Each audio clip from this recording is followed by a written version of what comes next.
Hi guys, welcome to the channel.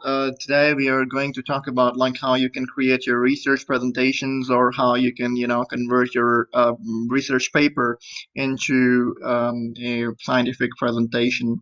So before we begin, I'm gonna give you my introduction. This is Yusuf Said, and I am a full-time PhD student on a fully funded scholarship studying in China right now, and I completed my master's degree from there as well. So I'll be, showing you how you can create awesome research presentations to impress your audience.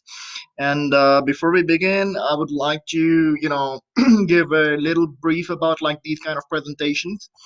What happened is that when you present your research, then you have to like make sure that your presentation talk about science, and it must show your results instead of talking about the literature kind of stuff and the content that is already available in different books, because the audience that is there to listen to you in that presentation, they are not expecting to learn about what they can find in books and in the other kind of literature, because they can search that kind of literature themselves and study about it. So most of the presenters that do presentations lack this thing. They just copy paste long paragraphs into their presentations and then just read it in front of the audience directly from the presentation screen.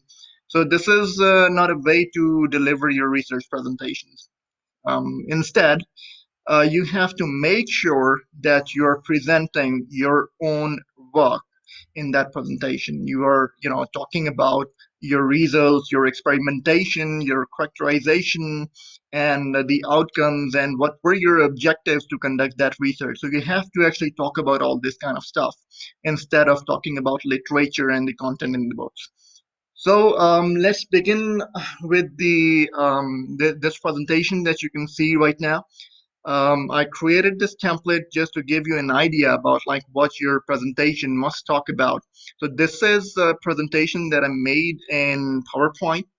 And in this PowerPoint, you can see this is the basic slide, basic front main first slide of your presentation. So it must talk about like your title, which you can see right now, which is like research PPD. And then we have a presenter name, we have the date, we have the degree program in which you are actually enrolled in that university, or maybe you can write down your departmental information over there. And then we have the logo of your department or maybe the university in which you are studying in. And at the very end of the slide, you can see we have some quick links. For example, Q&A, that is question answers. Then we have background. Then we have proposal that you are going to, talk about. And then we have some preliminary results, then discussions, and followed by conclusion of this presentation. So before we get into how to design a research presentation, first we must understand like what are the basics to create and to select the content for your research presentation. So before we talk about that, we must understand like how long a research presentation is normally in some academic conferences or even in the labs. So that is like just 10 minutes. You'll be allotted 10 minutes on an average if you are presenting an academic presentation in a international conference or in your lab. So you must keep in mind that you have to finish your research presentation under 10 minutes time. And before you actually present that presentation, make sure to practice it. There is a feature in PowerPoint which you can use. I'll show you. You can go here, that is slideshow, and then you can see this tab that says like rehearse timings. So you can click on that, and then you have to practice it, and you have to see how much time you're taking to finish your presentation from the beginning to the end. And then you have to you have to make sure that you actually finish your presentation between like 9 to 11 minutes time duration, and ideally in under 10 minutes. Back to the topic, like how long the research presentation be? It should be under 10 minutes, not too short, not too long. Maybe you can take an idea of finishing it between like 9 to 11 minutes mark. And practice your presentation before you actually do it in real. And make sure that you must not exceed your allotted time, because in some international conferences, if you exceed your allotted time, then your mic will be switched off by the organizer. So that could be very, disrespectful maybe. So just to avoid that kind of awkward situation, make sure to practice and finish under time. The next question, which is about like research presentation, is like how many slides you should include in your presentation so that you can finish it under 10 minutes. And you before to answer this question, you must understand you have to finish it under 10 minutes. So you have to select the number of slides based on that. And I would suggest you not to include more than 25 slides, because in case you are presenting and you already consumed 8 minutes of your presentation, and now you have only 2 minutes left, and you are still sitting on maybe 12 or 13 slides. So you're still far behind your last slide, and in the end, you may be rushing through your slides, and then the audience will not understand you completely, and you will be rushing to complete it. So it is essential to make sure that you have um, that kind of like that number of slides that you can actually finish in that allotted time period. So ideally, when I'm presenting, I make sure that my presentation deck just contain under 25 slides, because I can actually complete those 25 slides in 10 minutes time. So most of the presenters, are not sure about like what their objective is. So if you are presenting a research paper in a form of your presentation, then you have to write down your research objective clearly in a single liner statement.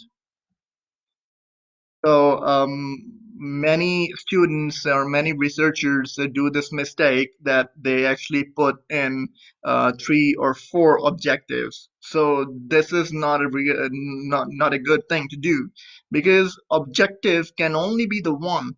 Because if you face any challenge in some scientific field, then obviously you are going to fix it, and your research paper talks about that. So it cannot be multidimensional unless you really have proof that your research paper is multi-directional. So maybe in that case you can include 2 objectives, but ideally I would suggest only include one objective of your research, because it will be easy to understand by your audience as well, and they will get to know like your presentation or your research basically focus on that one objective. And as I said, when you actually clearly show your single liner research objective in just one slide, then you actually stay on track. And for example, if you show 4, 5, or maybe 6 objectives of single research, then maybe you'll get out of track, and nobody will understand what you are trying to do in your research project. So it is very much important to stay on track and to clearly identify and just mention your one objective. And if you have to do more, then do not exceed 2.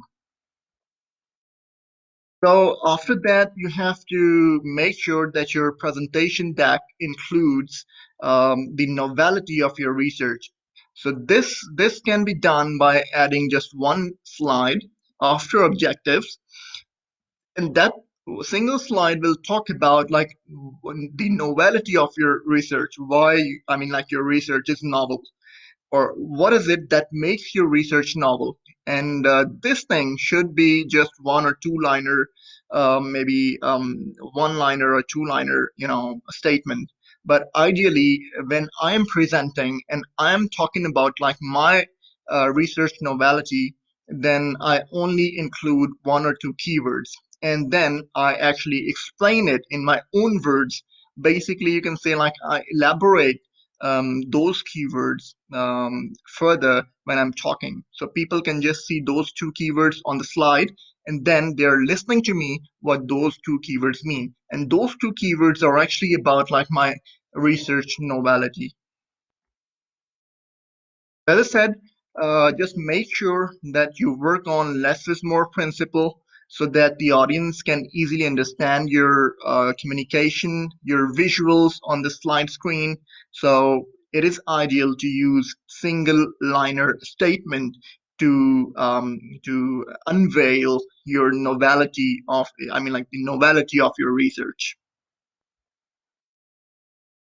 Yeah, I already talked about it in the beginning of this, conference that you are here to, like when you're presenting, then you are here to discuss your results. And you must not, include everything in your presentation deck. By everything, I mean like if you have maybe 10 results or maybe 20 characterizations in your research paper, then you must not include them all. You can include just one or two characterizations, and you can include just one or two important results that really mean to your presentation. So make sure that you just have you just display one or two important results or important objects of your research paper. Do not include everything, because if you do that, then you will exceed your time limit, and the audience will definitely get bored of it. So they are not here to learn all about your research. You just have to show the basic and important results and other kind of objects that are closely linked with your presentation. Yeah, and the second thing, do not, include everything in your presentation. So the same rule goes for characterizations too. So you must not include all the analysis data in your presentation. If you think like you want to include some analysis or characterization or survey results or something like that, then just include one or two that are most important. So do not include everything in your presentation deck. And there's one more consideration, and that is like write the conclusion, short and brief. And that means like you have to summarize your presentation, your research presentation, your research in just one slide. And ideally, I would say do not write statements in there. You must write like what is the basic outcome of your research, what you were trying to do and trying to achieve in that particular research. So just conclude it so that audience can get or fetch the idea of your research objective. So you can include as many as 3 to 4 bullet points that actually talk about the results of your research.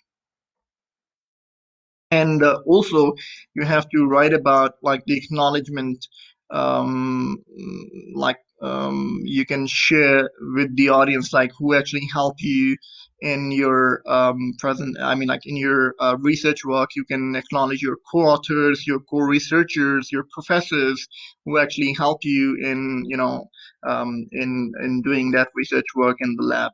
So if you want to include the organization name, then it's up to you. You can do that too.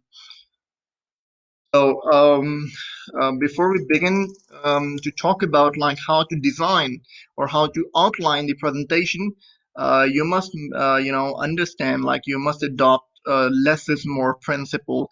That means like avoid putting everything in presentation and be precise, to the point, talk to the point, and do not put a lot of text or a lot of bullet points or a lot of images on a single slide.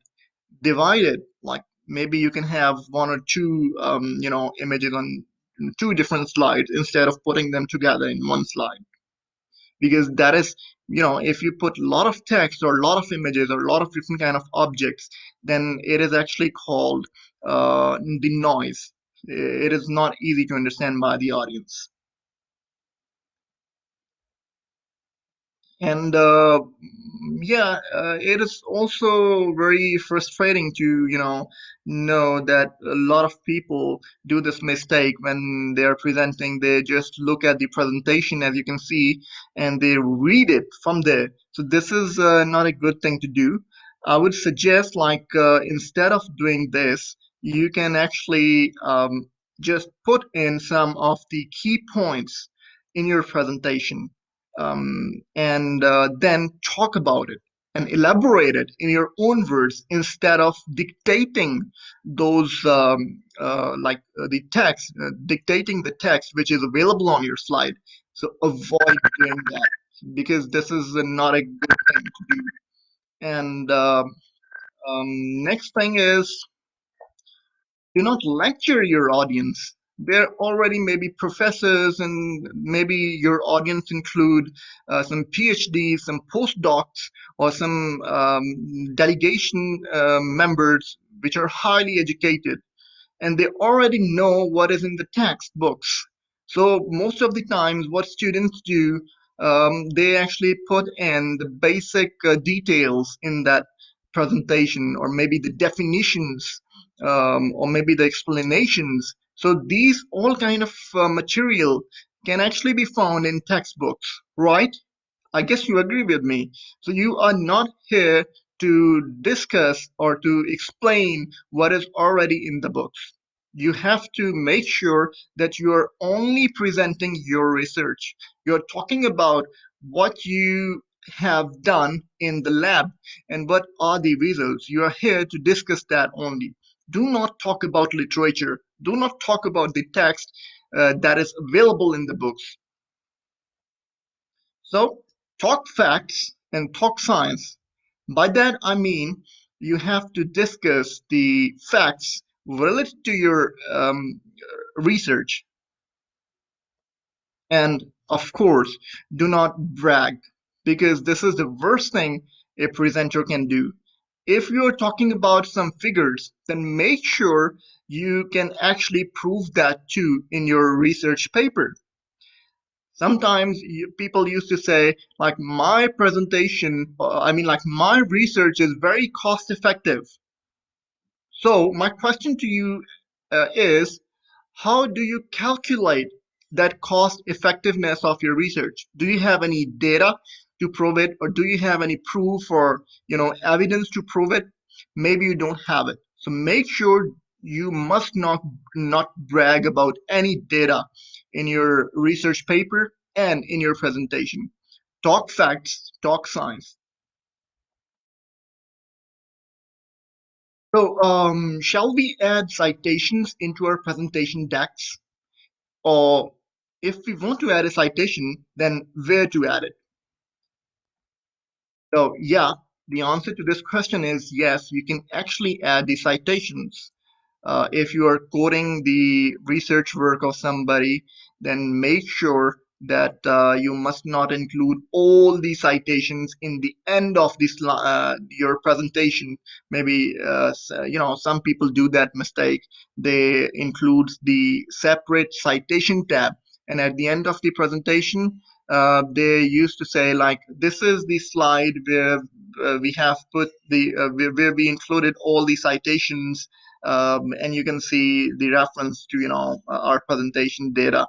So this is an incorrect way of doing it. What you can do is, like, for example, if you are adding an image and that image belongs to someone else's paper, then you have to give the citation on the same page. I mean, like, on the same slide. Maybe at the end of the image, you can give the citation, and then you can connect these two, that I took this image from this paper.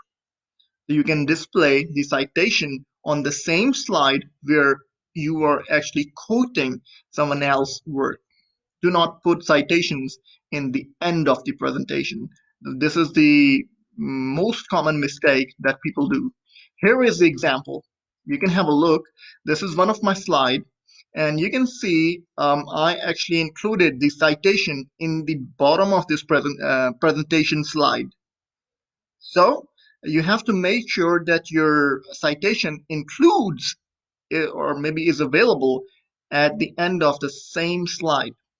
And here we have another example where I took this reaction from someone else's paper, and in the end of this slide I have the citation available for this particular someone else's work. This is the citation. Now let's talk about like how we can actually structure a research presentation, because when you are presenting your research paper, then there are a lot of things. So how to skim data and what kind of, and make sure what kind of data we need to include in that presentation. First of all, we will be creating an outline of our research. And to do that, we can, first of all, add the background of the research project, like what was the need to do or to conduct that research in scientific community. And let's say if we talk about this COVID situation, so you can talk about, and you're working on this research project to develop a vaccine, maybe. So you have to talk about what was the need or what was the background and why there is a need to develop a vaccine like this. And then you have to talk about the challenges in the work. Maybe you have funding challenge, maybe you have some scientific challenge or some other kind of challenge. So you have to explain it, that what kind of challenges you actually face. And then you have to identify the objective of your research. And as I said, if we talk about this COVID situation, so in this, we have a one-liner objective to develop a vaccine that fights COVID. So you have to make sure that you have a very clear objective to that presentation. And then you can include the experimentation data. And then you can also talk about some of the results, and you can discuss about it, like by including some of the characterizations and some other kind of facts and figures that you want to or wish to include in your presentation. So finally, you also have to include the conclusion to your presentation. So as a whole, we have to divide our research presentation in these six outline categories. The first one is background, then challenges, then objectives, and then experimentation, results, followed by conclusion. So when you have to create the outline of the presentation, then you also have to organize your research paper, because you after that you will be fetching the information directly from your paper and putting it in the presentation. So if you have already started categorizing your presentation, then it will be really helpful to put the data from your research paper into your presentation in these under these categories. So start creating the first draft, and then remove the unnecessary information. Maybe this is a good idea. This is something that I do when I make presentations. I actually put everything in my presentation first in the first draft, and then I revise it again and again, and then I actually remove the unnecessary information one by one and only include the information that is very necessary and that I can actually cover in 10 minutes. So now talk about let's talk about the format of the research presentation. So the first thing that is very important is like text to slide ratio, and by that I mean you must not include the long paragraphs in your presentation. You have to make sure like your presentation must not include more than 50 words on a single slide. So this is the ratio. This is the basic ratio that you have to take care of. Do not throw paragraphs in there. Keep your word count per slide under 50. And this is the maximum limit. And yeah, now let me give you some of the examples. So if you have a look at this one, so you can see this is ugly, and people don't have time, or the audience don't like reading. They are here for your explanation. So what you can do this on this presentation slide, if you are putting the paragraphs like this, then it will mess up your presentation. Just include one or two keywords and then explain those keywords in your own words. And to have a look at it, I'll give you an example. Have a look at this one. This is the right way to present. On this slide, you can see we hardly have maybe 20 words, maybe 15 words, not more than 15 words. And we can just include the keywords, and when, as a presenter, we will have a look on that keyword, then we can start explaining that in detail. And this is what the visual presentation is all about. You see something on the screen and you start explaining it in your own words. Do not do this kind of stuff, because this is not professional. So this is the right way to explain what your research is actually about. And to do that, make sure your single slide must not have over 50 words in it. So how many images you can actually display on a single slide? So make sure your single slide must not include more than 2 images. 2 is the maximum limit. If you're trying to include more images into it, then that will be called as noise, and that will bother your audience. They will not understand what the meaning of that slide is, because maybe you will be explaining something related to one image and they will be watching the other image, and that is not the right way to do it. So also you should include the title of that image. And if you have taken that image from someone else's paper, then also include its citation at the end of the slide. And you can quote it that I actually took that image, or some data from someone else's paper, and the citation to it is available at the end of the that slide.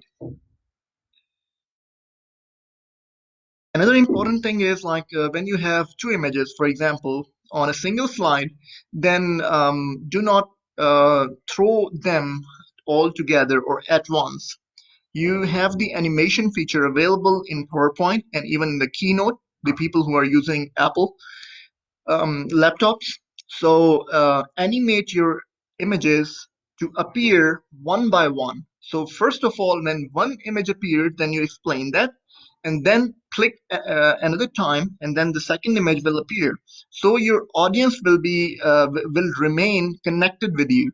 So make sure you actually animate your images to come one by one, so that you can stay connected with your audience. This is the example of a bad slide. You can see there are so many images. And if, for example, I'm talking about technology, then you can see there are so many images related to technology. And my audience will take a lot of time to figure out about like for what image I'm talking about. So this is a really, really bad example of putting all the images in a single slide. And if you have a look at this one, this is also a very bad example to include all the images in a single slide. Because now, as a viewer, when I see the slide, I feel lost. I cannot figure out in less amount of time like what this presentation is actually about, or what this slide is actually conveying to me. And the other thing is, when you put these lot of images together in one slide, then the text of each image is so small that I cannot see it from far behind if I'm sitting in a hall.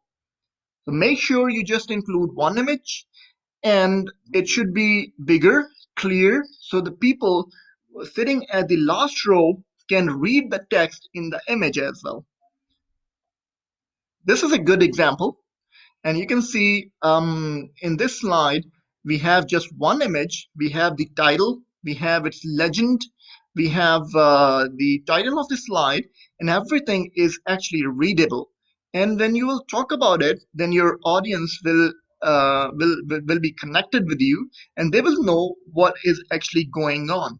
So this is a really good example to display your image into a slide rather than putting all the images in one slide. So now let's talk about the color scheme. I have seen numerous number of presentations in my academic career, and I have seen a lot of students doing this mistake. They use bright colors, and as a viewer, when you see some bright colors over your screen, then it really becomes difficult for you to figure out like what the text is and what the background is. It is not easy to understand.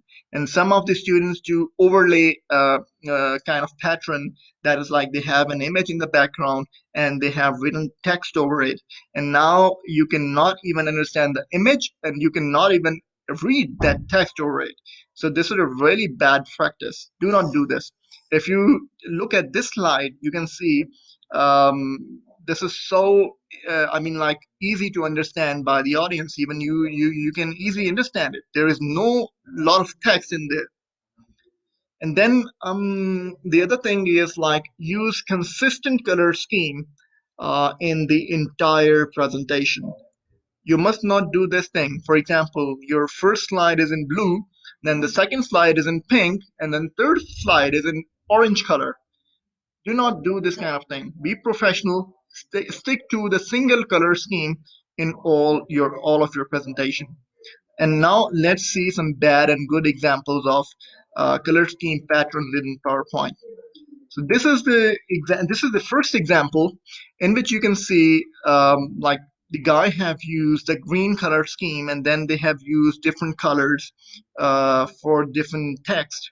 And now as a viewer, I can actually not read these texts because all of these texts are not readable right now, and the background is so frustrating to watch.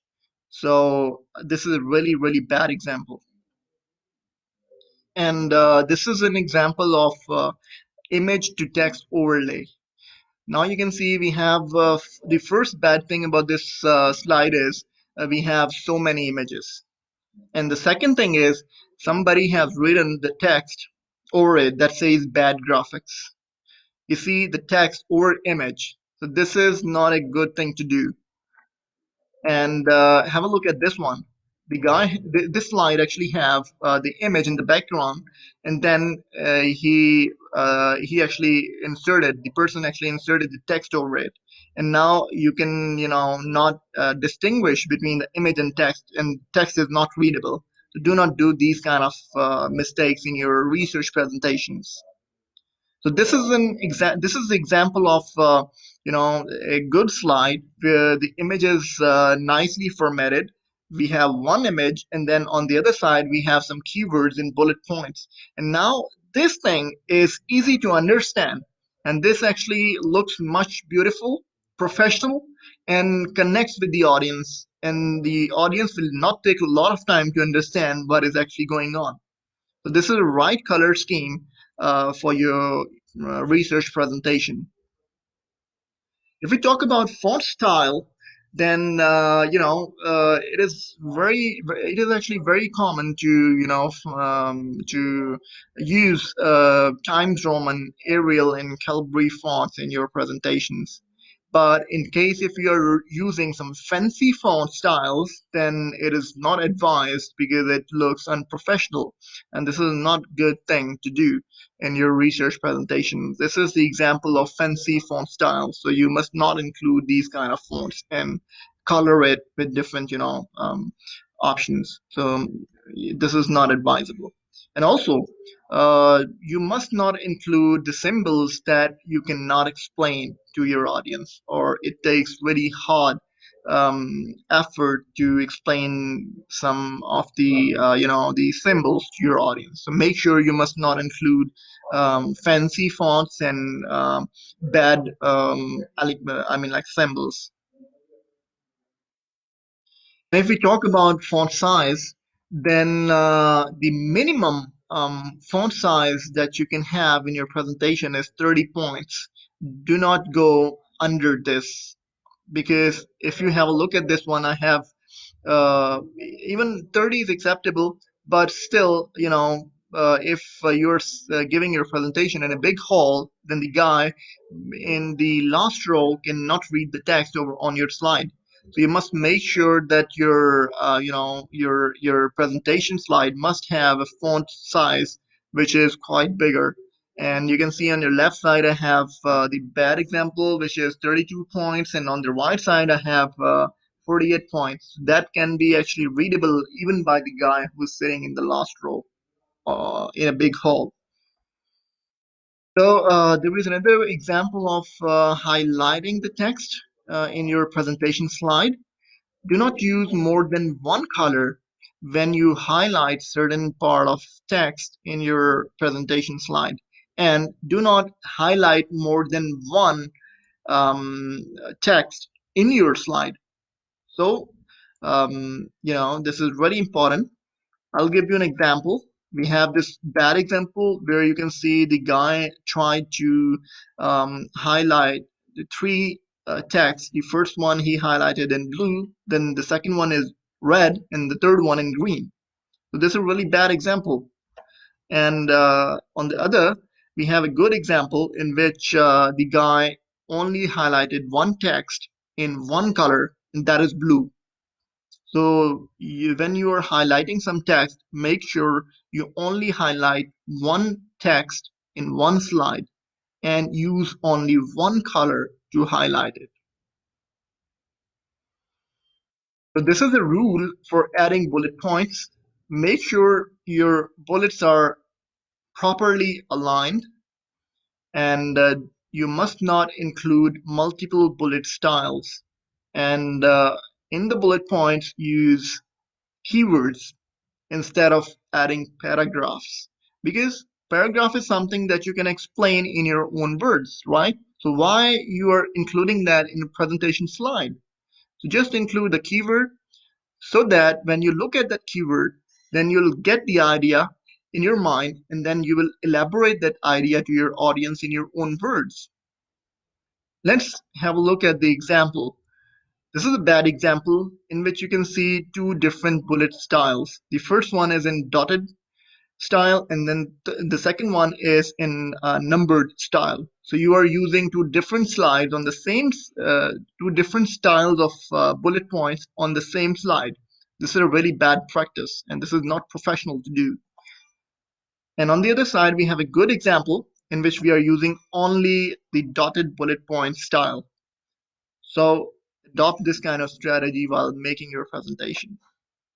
And now let's talk about like how you should animate your text, images, or objects in a research presentation. First of all, do not use too much animation, because if you're using too much animation, then it will annoy your audience. They will not understand what's actually going on. And use one by one animation option to convey your idea, or to throw up the text, images, or objects on a single slide. And be consistent in your animation. By this, I mean this thing. For example, this text actually comes from bottom, and now the next one is actually coming like this way. The other one is falling from the top, And the third one is actually swirling. So this is, I mean, really stupid thing to do in your research presentation. Adopt a consistent animation pattern like this. The first one comes, then the second one comes the same way, third one comes the same way, and fourth one is also following the same method. So use these kind of animation tactics instead of showing up that you got skills. So that actually looks really stupid. And let's have an example of this production scheme that I created for one of my presentation projects. In this one, you can see that I am trying to explain how I made a certain product by doing some experimentation in the lab. You can see some chemicals on top of this beaker, and they're nicely, animated so that they're actually falling into the another, beaker. And when I click again, then I can show that I have the stirrer, and I'm adding some more chemicals to it. And then I click again, and then it shows like there's a freezer, and I'm then putting that chemical that I prepared in the last step into the freezer. And after that, I click again, and then it gives me the final product. So this is how you animate your research presentation, um, uh, preparation scheme, or maybe some other different kind of, thing that is closely related to your research that explains what's actually going on in your research. For example, if we take this slide and if I put it like this way, at once, I mean like showing up all these objects at once, then it will be really hard for me to explain like what is the direction of this preparation method. But if I um, do it one by one like this, and then I click again, then this thing appears, and then I click again, then this thing appears, and then I click again, then finally my final product appears. So then the audience will remain connected with you, and they will understand what is actually going on.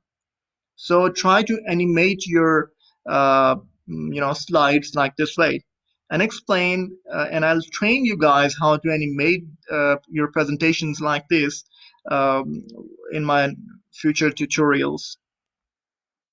This is another example of the animation where you can see that these objects are actually moving in. This is actually created in PowerPoint, and this is really easy to create. And I have the title of that object, and then I also have the legend, like that explains the details about this a certain project. Maybe, for example, if it is about mechanical engineering, then it is maybe explaining it like what's actually going on. And I'm not adding so many objects on the single slide at once. So this is a very basic thing that you need to understand while creating your research presentation. As I spoke with you earlier, like you have to make sure that your slides follow the proximity rules.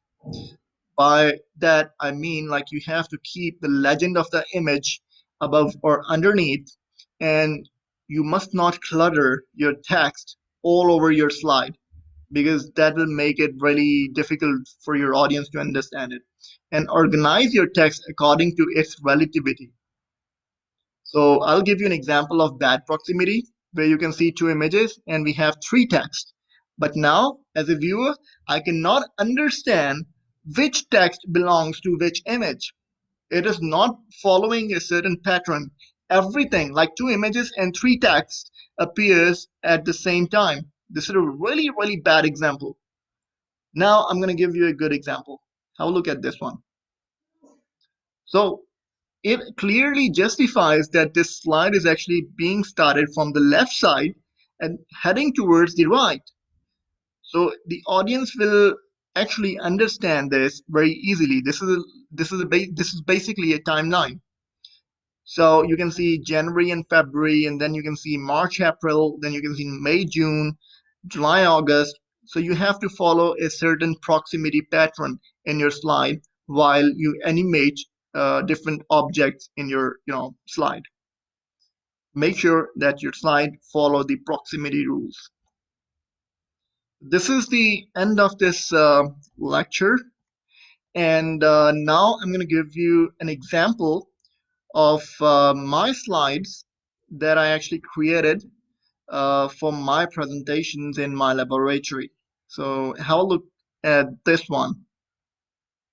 Give me a second. I'm going to give you, yeah, this is the example.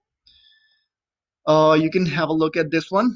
There is a presentation topic, like the presenter name and the date and all of the details. And when we talk about it in reality, you can see like I have the title of my research project.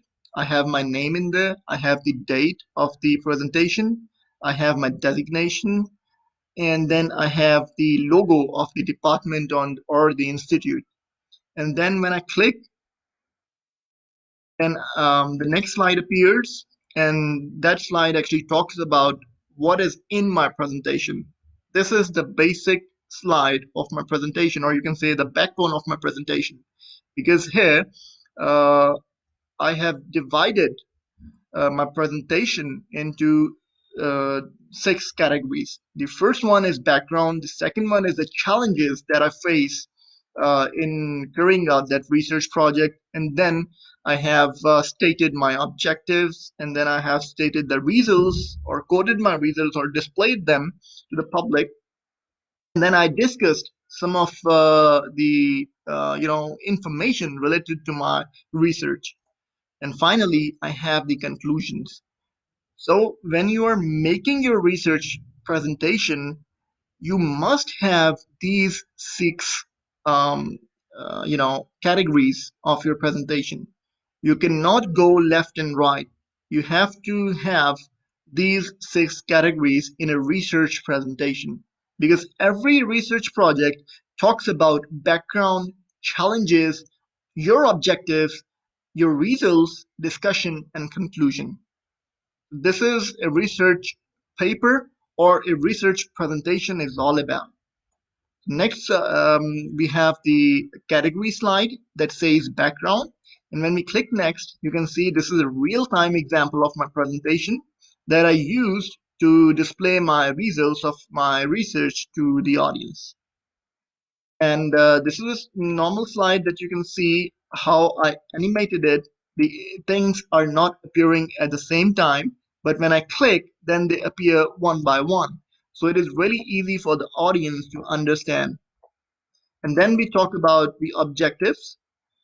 So I have this kind of template, and again the very fine animation appearing one by one. So you have to adopt the same pattern. And then if your presentation talks about like some of the abbreviations, or maybe you have included some abbreviations in entire presentation, then you must must include the abbreviation slide. For example, I have this CB, so I must tell my audience what that CB actually means. So that's CBA. So you have to make sure you must include the abbreviation slide so your audience can understand what is in that presentation. And you can see this slide too. This is actually about the novelty of my research, in which I have point 1, point 2, point 3, and point 4. So there is no paragraph in it. All of these are just the keywords. So when I'm explaining to my audience, I can have a look at first keyword and explain, and then have a look at the second keyword and then explain, instead of dictating it from the slide if I have a paragraph. This is the explanation slide as I showed you previously. The things are appearing really fine, one by one, nice and smooth. So this is the example of the citation slide. So I actually got help from this paper. This is someone else's work. So I have included this publication citation slide as well in my research, and I have included the citation link as well. So the citation is on the same slide. This is another publication slide. And then I have the preparation. And here in the preparation, I animated the preparation of a certain chemical in a nicely formatted animation in PowerPoint. Then again, there is another preparation of another chemical. You can have a look at it. It's really nice and smooth. And then I talked about the results and discussion. And in this one, you can see I have this kind of animation. There is no lot of text in there. There are only two images and two text boxes that explains what is actually going on. And this is one of the characterization of my research. So the first image appears and its title appears, and then the second image appears and its title appears. And now when I show it like this, then the audience will be feeling really easy to understand or to get it. This is another example. And in this image, things will appear one by one. You can have a look. When I click, then the other peak appears. And when I click again, then the next one. And when I click again, then the next one.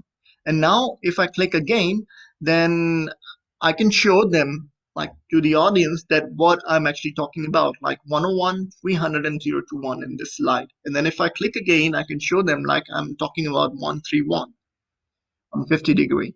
So you have to make sure that you follow this proximity rule to stay connected with your audience.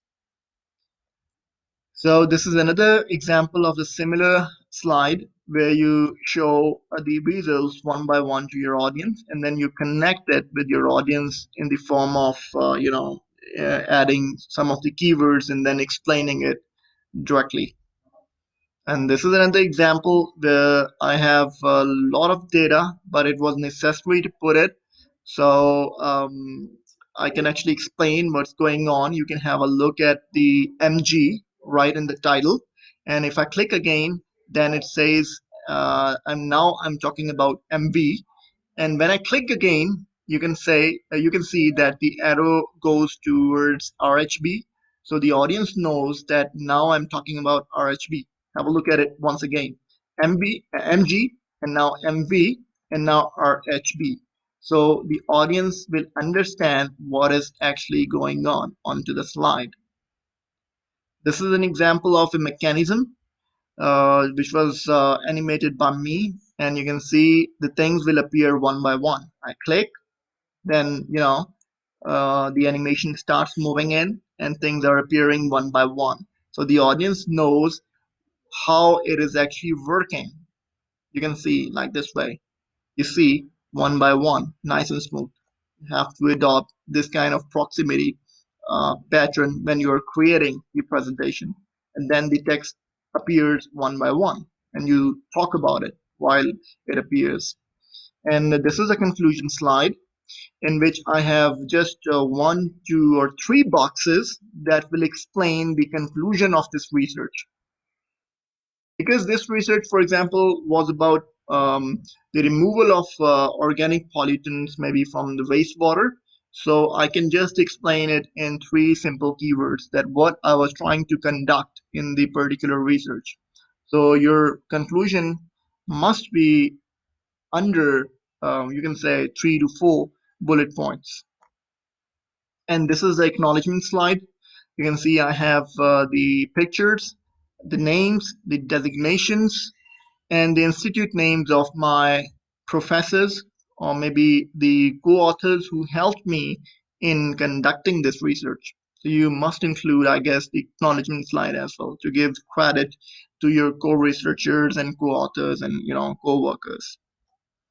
So last of all, when you're finishing your slide, then most of the people they just write down question answer session, and then you take questions directly from the audience. And this is a smart way to do it, but I have a better way for you, and that is how about you include frequently asked questions slide to end your presentation, because this way you will give the questions, like you will yourself give the questions and the answers in the last slide.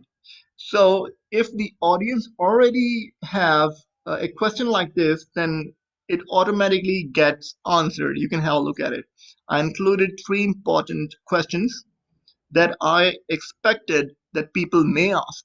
So before they put that kind of question to me, I already answered it. And now I can say, if you have any other questions related to my research which are not answered over here, then you can raise your hand and ask your question. And when the questions are asked, then I will advise you this method of explanation or taking the questions and dealing with them. For example, if a guy asks you a question, then when he is finished, then you should re-explain or re-elaborate his question in your own words, just to make sure that uh, you understand his question, and then you try to answer it. And also pass a good compliment that, for example, you can say, it is a really good question, and I'd like to answer it in that particular way. So you are actually thanking that person, or you are appreciating him to, so that he actually asked this question directly to you. So you have to pass compliments, you have to rephrase his question so that you must understand that the question is the same that he actually asked.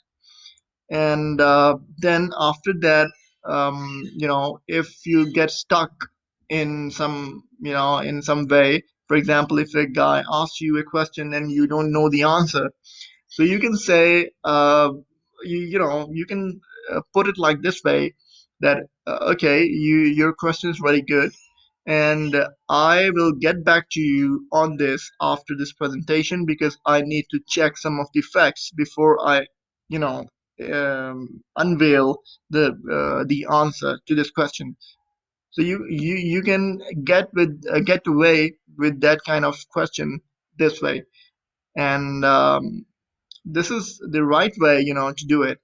And then you after finishing your question answer session, you can answer that question to that particular person in person by just meeting him and telling him, like, this is maybe the answer of your question, and you can have a research about it before meeting that person. And also, sometimes what happens is that people ask you questions like they need to they need to see some of the results or some of the data that was not available in your presentation. So to deal with those kind of questions, you must include some of the extra slides at the end of your presentation, and expect it that maybe you will get asked by the person to show some extra result related to your research. So for that, if you have an extra slide available, you can see this is the extra content after frequently asked slide, which is the end slide, which is the ending slide of your presentation. So if somebody asks me a question about my extra results, then I have this extra content slide. I can show him, yeah, I was expecting this question. So this is why I have this extra slide available. And here is the data that you were requesting in your question. So this is a very smart way to deal with those kind of questions that may demand some extra data or extra survey kind of stuff, or extra figures and extra content. So you must have the slides like this. So this is all about the presentations related to your research. And I'll be sharing my presentation templates with the with you people. You can adopt these templates, and you can reuse them also by just editing them like this way. And if you are interested to learn more about like how to create these beautiful animations to impress your audience, then I'll be posting the next events to train you guys about like how you can make these beautiful animations in your research presentations. So stay tuned and follow this channel. You can I'll show you how you can do it.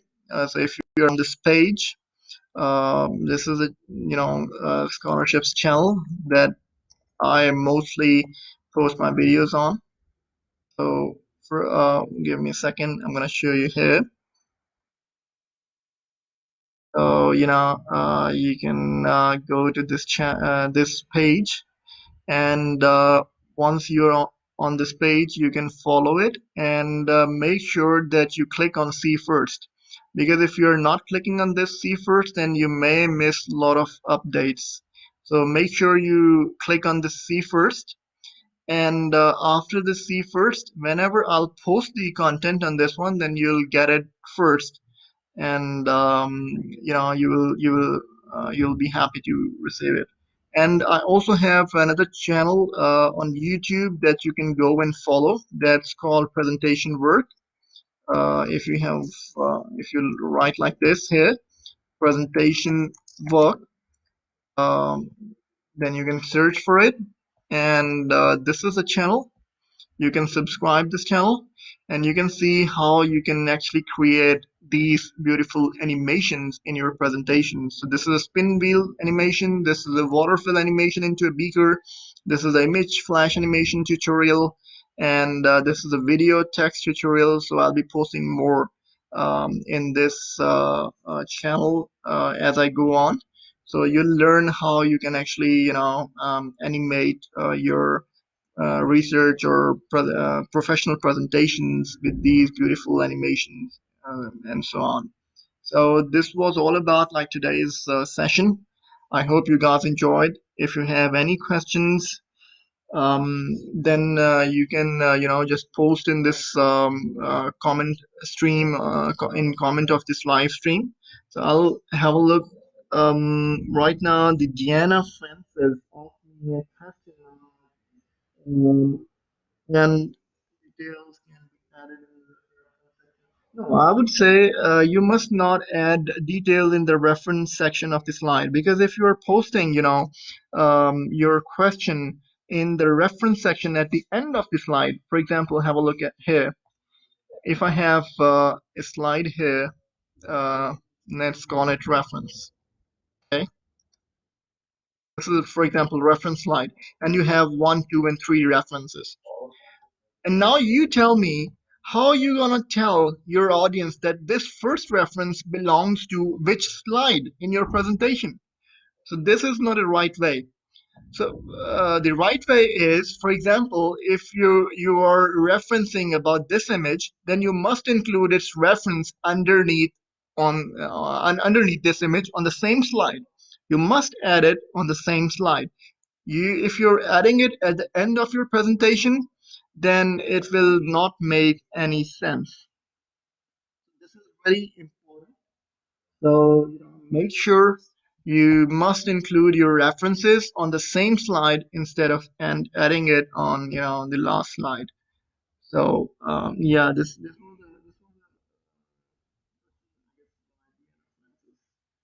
okay. So I think I don't have any more questions here. So if you have any questions in future, you can just post it in there and try to answer it in the future. I hope you guys enjoyed this seminar, and I'll be looking forward to see you in the next video. Have a good day.